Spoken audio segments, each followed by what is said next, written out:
Okay. આજે આપણે આજના વિડીયોમાં જોઈશું વિદ્યુત સ્થિતિમાન વિશેની સમજાવણ. ઓકે. તો ખરેખર વિદ્યુત સ્થિતિમાન શું છે?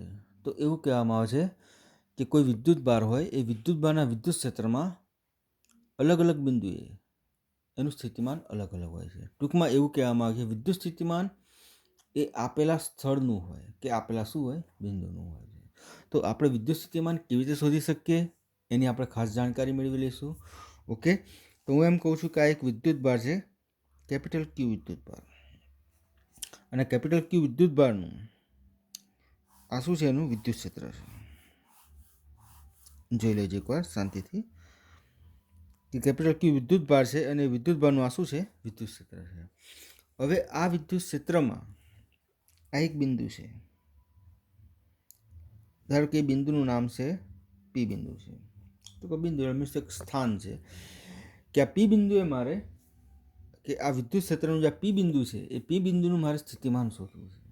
એ પી બિંદુએ સ્થિતિમાન કેટલું હોય છે? તો એના માટે આપણે શું કરવું પડે? તો એવું કહેવામાં આવે છે કે અનંત અંતરે, કેવા અંતરે? અનંત અંતરે એકમ ધન વિદ્યુત ભાર હોય તો એકમ ધન વિદ્યુત ભારને અનંત અંતરેથી જે જગ્યાએ તમે વિદ્યુત સ્થિતિમાન શોધવા માંગો છો એ જગ્યાએ આજે અનંત અંતરેથી એકમ ધન વિદ્યુત ભારને વિદ્યુત ક્ષેત્રના આપેલા બિંદુએ, હવે સમજો કે આ વિદ્યુત ક્ષેત્રની દિશામાં આવીએ છીએ કે વિરુદ્ધ દિશામાં આવીએ છીએ? તો 110% આપણે વિરુદ્ધ દિશામાં આવીએ છીએ. તો એવું કહેવામાં આવે છે અનંત અંતરેથી એકમ ધન વિદ્યુત ભારને વિદ્યુત ક્ષેત્રના આપેલા બિંદુએ વિદ્યુત ક્ષેત્ર વિરુદ્ધ કરવા પડતા કાર્યના મૂલ્યને, ટૂંકમાં તમે આ એકમ ધન વિદ્યુત ભારને અહીંથી તમે અહીં લાવો છો તો સપોઝ કે કાર્ય થાય છે 100 જૂલ. તો 110% વિદ્યુત ભાર છે એકમ ધન વિદ્યુત ભારને અહીંથી તમે અહીં લાવો છો, કાર્ય થાય છે 100 જૂલ. એ કાર્ય વિદ્યુત ક્ષેત્રની વિરુદ્ધ થાય છે. તો આ જે 100 જૂલ આંકડો છે એ આંકડાને આ જે બિંદુ છે એ બિંદુનું શું કહેવાય? સ્થિતિમાન કહેવાય. Okay, ready. સ્થિતિમાનનો એકમ શું આવે છે? વોલ્ટ આવે છે. એની આપણે પછી ચર્ચા કરીએ છીએ. ઓકે, એક સિમ્પલ બાબત છે. એવું કહેવામાં આવે છે કે એકમ ધન વિદ્યુત ભારને અનંત અંતરેથી વિદ્યુત ક્ષેત્રમાંના આપેલા બિંદુએ લાવતા વિદ્યુત ક્ષેત્રની વિરુદ્ધ કરવા પડતા કાર્યને તે બિંદુ પાસેનું સ્થિત વિદ્યુત સ્થિતિમાન કહેવામાં આવે છે. Okay, ready. 110% આપણને ખ્યાલ આવી જશે. સપોઝ કે એકમ ધન વિદ્યુત ભારને અહીં લાવ્યો છું, કાર્ય થાય 100 જૂલ, પોટેન્શિયલ કેટલું આવ્યું છે? 100. પોટેન્શિયલ આપણે સ્થિતિમાનને પોટેન્શિયલ કહીએ છીએ, વિદ્યુત સ્થિતિમાનને આપણે ઇલેક્ટ્રિક પોટેન્શિયલ કહીએ છીએ અને સ્થિત વિદ્યુત સ્થિતિમાન સ્ટેટિક ઇલેક્ટ્રિક પોટેન્શિયલ કહીએ છીએ. હવે જો એ એકમ ધનને અહીં નહીં પણ થોડો આગળ લાવ્યો હોત તો 110% કાર્ય મારે વધારે કરવું પડતું. તો એવું કહેવામાં આવે છે અહીં સ્થિતિમાન કેવું હોત? વધારે હોત. હવે એને હું કદાચ અહીં લાવ્યો હોત તો આ 100 છે તો આ 100 કરતાં કેવું હોત? ઓછું હોત. અને આ 100 કરતાં કેવું હોય? વધારે હોય. તો ટૂંકમાં એવું કહે છે એકમ ધન વિદ્યુત ભારને આપેલા વિદ્યુત ભારના વિદ્યુત ક્ષેત્રમાં આપેલા બિંદુએ લાવવા માટે વિદ્યુત ક્ષેત્રની વિરુદ્ધ જે કાર્ય કરવામાં આવે છે એ કાર્યને તે બિંદુ પાસેનું વિદ્યુત સ્થિતિમાન કહેવામાં આવે છે. ઓકે, તો સ્વાભાવિક વસ્તુ, હવે આનું આપણે સમીકરણ બનાવવું પડે છે. તો વિચાર કરવાનો, આપણી પાસે આપેલો વિદ્યુત ભાર કયો છે? એકમ ધન વિદ્યુત ભાર છે. તમે એને ક્યાંથી લાવો છો? અનંત અંતરેથી. ક્યાં લાવો છો? તો પી બિંદુએ. તો 110% આપણે લખી શકીએ કે Q +1 કુલમ, એટલે એકમ ધન વિદ્યુત ભારને વિદ્યુત ક્ષેત્રના પી બિંદુએ લાવવા માટે કરવું પડતું કાર્ય.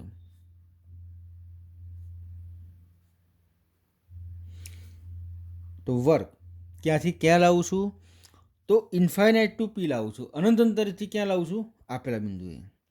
તો ઇન્ફાઇનાઇટ ટુ શું લખાય? પી લખાય. વર્ક ઇન્ફાઇનાઇટ પી લખાય. હવે મેં તમને આવી સમજણ આપેલી છે, સમજજો એકવાર શાંતિથી, કે આવું હોય કે વર્ક એ બી હોય તો એ અહીં લખાય, બી ઉપર લખાય, એકમ ધન હોય તો ઈ ઇન્ટુ શું લખાય? ડીઆર લખાય. બસ એ જ વસ્તુ, same condition. Integration infinite to P E into શું થશે? ડીઆર થશે. ઓકે, પણ હવે સમજણ મેળવવાની. આપણે જે વર્ક કરો છો, વર્ક એ કાર્ય વિદ્યુત ક્ષેત્રની દિશામાં નથી થતું પણ વિદ્યુત ક્ષેત્રની કેવી થાય છે? વિરુદ્ધ દિશામાં થાય છે.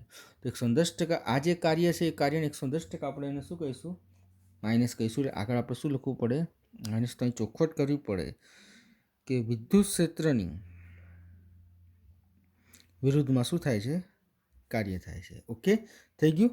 હવે આ જે કાર્ય છે કાર્યને શું કહેવાય? તો એ કાર્યને 110% આ પી બિંદુનું શું કહેવાય? સ્થિતિમાન કહેવાય. તો લખી શકીએ છીએ કે વર્ક ઇન્ફાઇનાઇટ ટુ પી છે અને પી બિંદુનું સ્થિતિમાન કહેવાય એટલે 110% VP is equal to minus infinite to P E into DR લખી શકાય.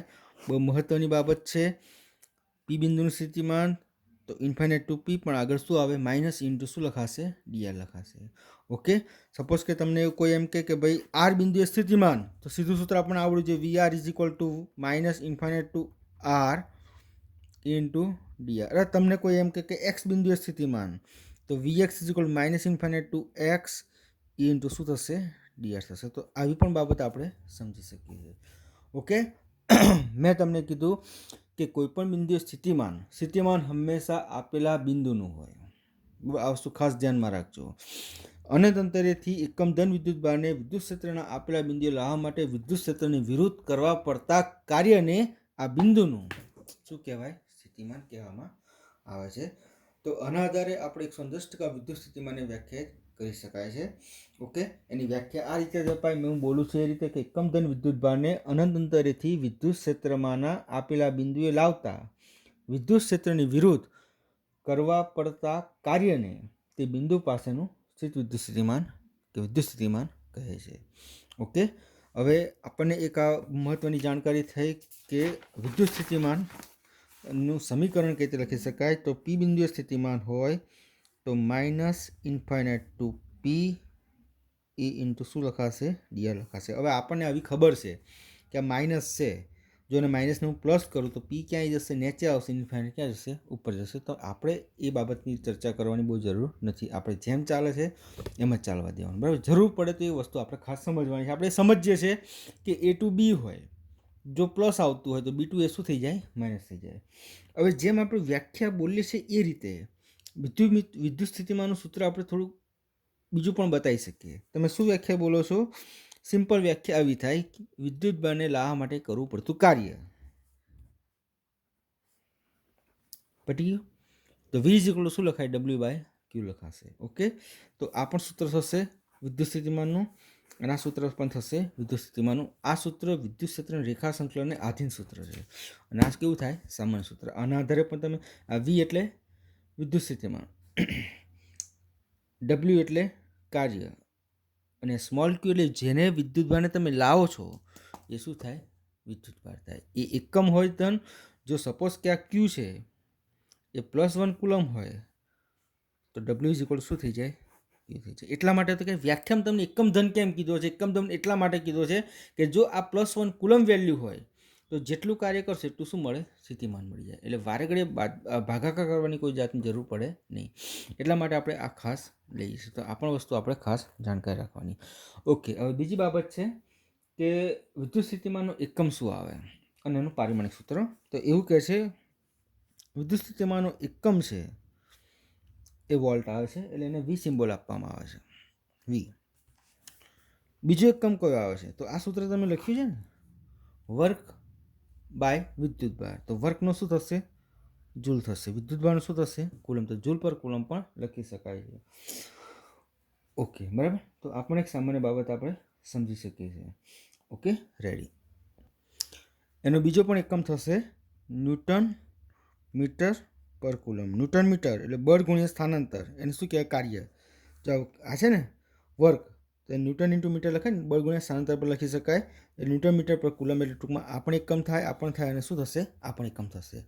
ઓકે, હવે વાત આવે છે એના પારિમાણિક સૂત્રની વાત આવે છે. તો આ પણ આપણા માટે બહુ મહત્વનું છે, સમજીએ એકવાર. V is equal to W by Q લખાય. આપણે પારિમાણિક સૂત્ર શોધવું છે. તો ડબલ્યુનું પારિમાણિક સૂત્ર છેદમાં શું આવે? ક્યુનું પારિમાણિક સૂત્ર. ચલો, ડબલ્યુનું શું થાય? તો m1l2 t-2 અને ક્યુનું શું થશે? a1 t1. જો સાદુરૂપ આપો તો m1 l2 ના l2 -2 છે, આ 1 ઉપર જશે, શું થશે? -1 એટલે -3. ટૂંકમાં એવું કહે છે કે વિદ્યુત સ્થિતિમાન છે એનું પારિમાણિક સૂત્ર m1l2 t-3 એ -1 થશે. Okay, ready. તો આ વાત થઈ ગઈ આપણે વિદ્યુત સ્થિતિમાનની વ્યાખ્યા આપી, એની સમજણ આપી, એનો એકમ લખ્યો અને એનું શું લખ્યું? આપણે પારિમાણિક સૂત્ર લખ્યું. ફરીથી એકવાર સમજો. મેં તમને શું કીધું કે આ વિદ્યુતભાર છે, એનું આ વિદ્યુત ક્ષેત્ર છે, એના આ બિંદુનું મારે સ્થિતિમાન શોધવું હોય તો એકમ ધન વિદ્યુતભારને અનંત અંતરેથી મારે અહીંયા લાવવો પડે. તો અનંત અંતરેથી અહીં લાવવું એ બિંદુએ તો જે કાર્ય કરું છું, જે ખરેખર કાર્ય વિદ્યુત ક્ષેત્રની કેવું હોય, વિરુદ્ધ હોય, તો એ કાર્યને તે બિંદુ પાસેનું શું કહેવાય, સ્થિતિમાન કહેવાય. ટૂંકમાં કહે છે વિદ્યુત ક્ષેત્રના દરેક બિંદુ પાસે સ્થિતિમાન કેવું હશે, અલગ હશે. Okay, ready.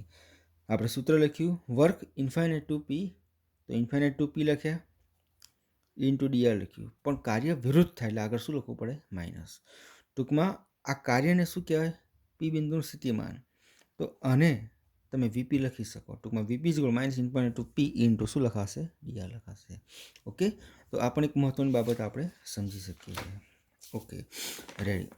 હવે આગળ હવે આપણો એક નવો ટોપિક આવે છે, અને પછીનો વિદ્યુત સ્થિતિમાનનો તફાવત. ઓકે ઓકે, હવે અહીં જોજો જરીક, આ એક વિદ્યુત ભાર છે, એનું આ વિદ્યુત ક્ષેત્ર છે. વિદ્યુત ક્ષેત્રમાં એક બિંદુ છે, આ પી બિંદુ છે, અને બીજું એક આ ક્યુ બિંદુ છે. હવે એવું કહેવામાં આવે છે કે વિદ્યુત સ્થિતિમાનના મૂલ્યનું મહત્વ નથી, મહત્વ શેનું છે, એના તફાવતનું છે. આ કઈ રીતે કહી શકાય, તો એક સીધી વાત તમને કહું કે કદાચ કોઈ વ્યક્તિ પાસે લાખ રૂપિયા હોય તો એમ કે મારી પાસે લાખ રૂપિયા છે, મારી પાસે લાખ રૂપિયા, તો એનું મહત્વ નથી. પણ બીજા પાસે 2 લાખ રૂપિયા છે, 110% હવે કમ્પેરિઝન કરવામાં આવે તો એ વ્યક્તિ એમ કહી શકે મારી પાસે પેલા કરતાં લાખ રૂપિયા ઓછો છે. એટલે એની પાસે પૈસો છે એનું મહત્વ નથી, પણ બીજાની સાપેક્ષે કેટલો છે એનું મહત્વનું છે. એ જ રીતે જો કોઈના પાસે 80,000 હોય તો 110% એની સાપેક્ષે એ વ્યક્તિ આમ બોલી શકે છે મારી પાસે આના કરતાં 20,000 રૂપિયા કેવા છે, વધારે છે. ટૂંકમાં કહેવાનો મતલબ એવો છે કે મૂલ્યનું મહત્વ નથી, મહત્વ કેવું છે, તફાવતનું છે. આ ખાલી જસ્ટ તમને ઉદાહરણ આપ્યું છે સામાન્ય. તો એવું કહેવામાં આવે છે કે વિદ્યુત સ્થિતિમાન છે એ વિદ્યુત સ્થિતિમાનના મૂલ્યનું મહત્વ નથી, એના તફાવતનું મહત્વ છે. સપોઝ કે આ પી બિંદુ પાસે સ્થિતિમાન સપોઝ કે 100 વોલ્ટ હોય તો મહત્વ 100 વોલ્ટનું નથી, પણ આ ક્યુ પાસે સ્થિતિમાન જો 200 કે 250 સપોઝ કે 250 વોલ્ટ હોય તો આની પાસે 100 છે ને આની પાસે કેટલું છે, 250 છે. તો મહત્વ કોનું છે, આના તફાવતનું મહત્વ છે. બરાબર, 110% વસ્તુ આપણે સમજી શકીએ છીએ. બરાબર, કે આ પી બિંદુ છે, પી બિંદુનું સ્થિતિમાન અને પાસે 250 હોય, આની પાસે 100 હોય, તો પી બિંદુનું સ્થિતિમાન ક્યુ પાસે કરતાં 150 ઓછું થાય, અને ક્યુ પાસે સ્થિતિમાન પી કરતાં 150 વધુ થાય છે. તો આપણે વિદ્યુત સ્થિતિમાનનો તફાવત કે જે લઈ શકીએ છીએ. બરાબર, તો આપણે એ શોધવાનું છે. તો એક કામ કરવાનું છે, આપણે જોજો એકવાર. આપણે પહેલા મુદ્દો એક લખીએ કે આ પી બિંદુ સ્થિતિમાન શોધીશું અને ક્યુ બિંદુ સ્થિતિમાન સુધી પછી એનો તફાવત લઈશું. તો આપણે સીધી વાત કરીએ, પી બિંદુ સ્થિતિમાન. તો પી બિંદુ સ્થિતિમાન કેવી રીતે લખાશે, તો માઇનસ લખો, ઇન્ફાઇનાઇટ ટુ પી લખો, ઇન્ટુ શું લખો, ડીઆર લખો, અને 1 નંબર આવો પટ્યું.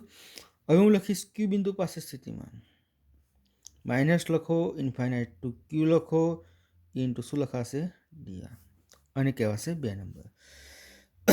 ઓકે, હવે શાંતિથી આ પી પાસે આ શું છે, ક્યુ પાસે. હવે મારે ક્યુની સાપેક્ષે પીનું સ્થિતિમાન શોધવું છે. તો સામાન્ય રીતે સાપેક્ષ વેગ આપણે સમજ્યા છે ને, એની સાપેક્ષે બીનો વેગ, બીની સાપેક્ષે એનો વેગ, એમ ક્યુની સાપેક્ષે પીનું સ્થિતિમાન. તો કોની સાપેક્ષે, ક્યુની સાપેક્ષે. કોનું સ્થિતિમાન, પીનું. તો 110% એને શું લખાશે, વીપી ક્યુ લખાશે. નિયમ છે કે વી એ બી હોય તો વી એ માઇનસ વીબી લખતા હતા આપણે સાપેક્ષ વેગમાં. તો 110% વીપી ક્યુ છે, એટલે કોનું સ્થિતિમાન, પીનું. કોની સાપેક્ષે, ક્યુની સાપેક્ષે, અથવા તો ક્યુની સાપેક્ષે કોનું સ્થિતિમાન, પીનું. તો 110% અને વીપી માઇનસ વી ક્યુ લખાશે. થઈ ગયું. આપણો મુદ્દો આ શોધવાનો છે, વિદ્યુત સ્થિતિમાનનો તફાવત.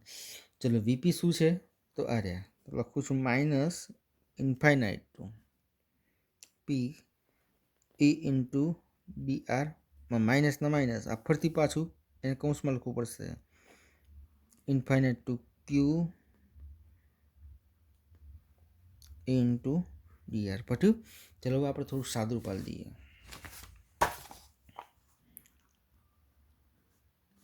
જે પહેલાં લખ્યું છે આપણે લખી નાખીએ, માઇનસ ઇન્ફાઇનાઇટ ટુ પી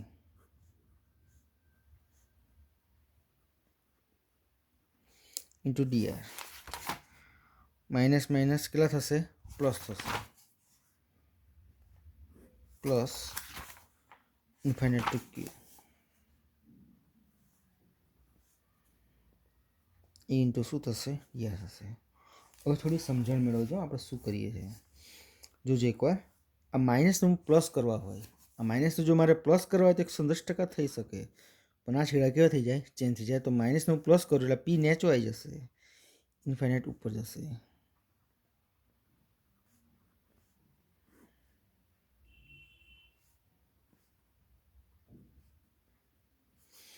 હવે એકવાર આ બે લિમિટને ખાસ જોવાની, બરાબર. ઓકે, જોજો એકવાર શું કહે છે. આ એવું કહે છે પીથી ઇન્ફાઇનાઇટ, આ પી છે, આ ઇન્ફાઇનાઇટ છે, અને આ શું છે, ક્યુ છે. આ શું કહે છે, પીથી ઇન્ફાઇનાઇટ વત્તા ઇન્ફાઇનાઇટ ટુ ક્યુ, પીથી ઇન્ફાઇનાઇટ વત્તા ઇન્ફાઇનાઇટ ટુ ક્યુ. એનો મતલબ શું થયો, પીથી ક્યાં ગયા, ક્યુ પર ગયા. પીથી તમે ક્યાં લઈ ગયા, ઇન્ફાઇનાઇટ, ઇન્ફાઇનાઇટથી તમે ક્યાં લાયા, ક્યુ પર. તો પીથી ઇન્ફાઇનાઇટ અને ઇન્ફાઇનાઇટથી ક્યુ હોય તો એનો મતલબ થાય પીથી ડાયરેક્ટ શું થઈ જાય, ક્યુ થઈ જાય. તો 110% આ સમીકરણ છે એને તમે ડાયરેક્ટ પી ટુ ક્યુ ઈ ઇન્ટુ ડીઆર લખી શકો, અને ક્યુની સાપેક્ષે પીનું શું કહેવાય, સિગ્મા કહેવાય.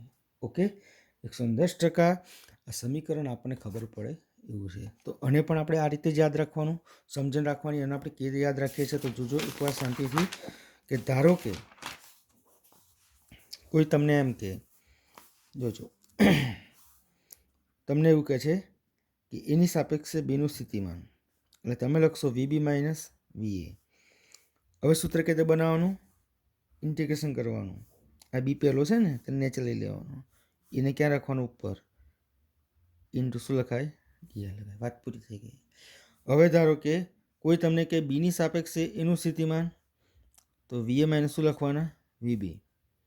ઓકે, પહેલો એ છે તો એ ક્યાં આવશે, નીચે. પછી બી છે તો બી ક્યાં આવશે, ઉપર, ઇન્ટુ શું લખાશે, યાર. તો 110% સમીકરણ આ રીતે સમજવાનું, અને એ સમીકરણને આ રીતે લખતા પણ શીખવાનું. ઓકે, તો આપણે 110% વિદ્યુત સ્થિતિમાનના તફાવતનું સમીકરણ આપણે સમજી ગયા છે. ઓકે, તો આજનો આપણો મુદ્દો હતો વિદ્યુત સ્થિતિમાન અને વિદ્યુત સ્થિતિમાનનો શું હતું, તફાવત હતો. ઓકે, હવે આપણે લગભગ કાલે મુદ્દો આવશે વિદ્યુત સ્થિતિ ઉર્જા. પણ એક વસ્તુ યાદ રાખજો, સ્થિતિમાન વિદ્યુત ક્ષેત્રના આપેલા બિંદુનું હોય, સ્થિતિમાન આપેલા બિંદુનું હોય છે, એ વસ્તુ ખાસ મગજમાં રાખવાનું. કાલે આપણે બીજો એક વિડીયો જોઈ લઈશું. Okay, ready.